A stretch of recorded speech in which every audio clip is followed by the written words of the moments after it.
Guys, maaloo haasee qannumee kolfamee kolfuun gaariidha. Kolfi umrii dheeressa waan ta'eef iyyuu yoo kolfullee dadhabdaniitiin hin jettan mee xiqquma ishee seeqadhaa ishii ufin cinqina. Keessumaayyuu ramadaana kanaan cinqatiin gaarii miti. Warri cinqatii qabdan cinqatiin isinitti baay'ata. Warri cinqatiin qabdan mootiyyuu cinqatii ofitti uumuuf hin deemina. Kanaaf kolfa.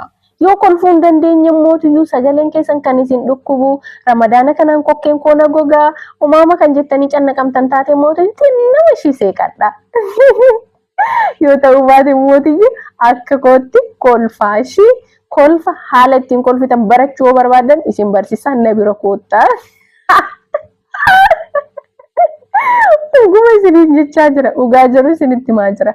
Kolfuu namoonni barbaadan na bira osoo dhuftanii gaarii ta'a. Kana gaafa jedhu giddeetaa namni gammachuu qabaachuu qofa osoo hin taane cinqatii adda addaa dagachuu jecha kolfuun dansaadha. Gaafa kofaltu umriin kee ni dheerata. Kana jechuun quxuriin yookiin lakkoofsi umrii keetiin ni dabala jechuu osoo hin taane yoo xinnoos jiraattu waggaa takkas jiraattu lamas jiraattu jireenya gammachiisaa gaafa qabdu akka waan waggaa dheeraa jiraatteetti sitti dhaga'amuu danda'a. Kana waan ta'eef iyyuu kolfi madda gammachuuti jedhama. Yeroo tokko tokko ilkaaniin kolfa keessi kee kan biraa ta'uu danda'a.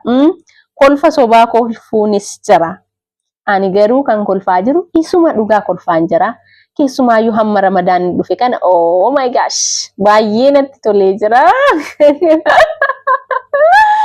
Na baay'ee isin jaalladha. Bakka jirtanii nageenya keessan akka isiniif baay'eetu abdiin qaba.